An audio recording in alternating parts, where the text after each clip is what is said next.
वरुदनी एकादशी कृष्ण पक्ष की। धर्मराज युधिष्ठिर से बोले, हे भगवान, वैशाख माह के कृष्ण पक्ष की एकादशी का नाम तथा उसकी विधि क्या है और उनसे कौन से फल की प्राप्ति होती है, सो कृपा पूर्वक कहिए। श्री कृष्ण भगवान बोले, हे राजेश्वर, वैशाख माह के कृष्ण पक्ष की एकादशी का नाम वरुणथली है। यह सौभाग्य देने वाली है। इसके व्रत में मनुष्य के सब पाप नष्ट हो जाते हैं और अंत में सुख मिलता है। यदि इस व्रत को एक अभागिनी स्त्री करती है तो उसे सौभाग्य मिलता है। वरुणथली के व्रत के प्रभाव से हे राजा मानधाता स्वर्ग को गया था।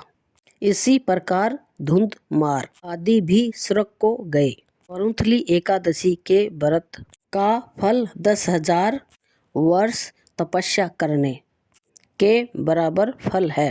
कुरुक्षेत्र में सूर्य ग्रहण के समान जो एक बाहर सोने का दान करने से फल मिलता है, वही फल वरुदनी एकादशी करने से मिलता है। वरुदनी एकादशी के व्रत से मनुष्य इस लोक परलोक में सुख प्राप्त करते हैं और अंत में स्वर्ग में जाते हैं। शास्त्रों में कहा है कि हाथी का दांत घोड़े के दान से हाथी का दान घोड़े के दान से और हाथी के दान से भूमि का दान उत्तम है। उससे उत्तम तिलों का दान है। तिल से सोने का दान और सोने से अन्न का दान श्रेष्ठ है। संसार में अन्न के बराबर और कोई दान नहीं है।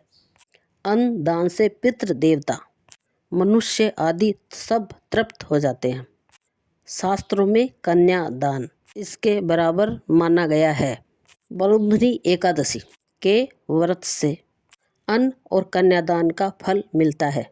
जो मनुष्य लाभ के वंश में होकर कन्या का धन लेते हैं, वो अंत तक नरक में पड़े रहते हैं या उनको अगले जन्म में बिलाव का जन्म मिलता है। जो मनुष्य प्रेम से एवं धन सहित कन्या दान करते हैं, उनके पुण्य को चित्रगुप्त लिखने में असमर्थ हो जाता है। जो मनुष्य इस वरुणथली एकादशी का व्रत करते हैं, उनको कन्यादान का फल मिलता है। वरुणथली एकादशी का व्रत करने वाले 10वीं के दिन 10 वस्तुएं का त्याग करना चाहिए। काशी के बर्तन में भोजन करना। नंबर 2 मांस मसूर की दाल। नंबर 3 चना। नंबर 4 कोदो। नंबर 5 शंख। नंबर 6 शहद। नंबर 7 दूसरे का अन्न। नंबर 8 दूसरी बार भोजन करना। नंबर 10 स्त्री संग रहना। उस दिन जुआ नहीं खेलना चाहिए तथा सहन नहीं करना चाहिए। उस दिन पान खाना, दातून करना, दूसरों की निंदा करना, चुगली खाना और पापियों के साथ बातचीत नहीं करनी चाहिए।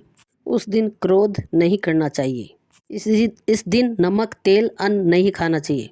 हे राजन, जो मनुष्य इस एकादशी को विधिवत करता है, उसे स्वर्गलोक की प्राप्ति होती है। इस कथा को पढ़ने से गोदान का फल मिलता है। इसका फल गंगा स्नान करने के फल से अधिक होता है। जय विष्णु भगवान की।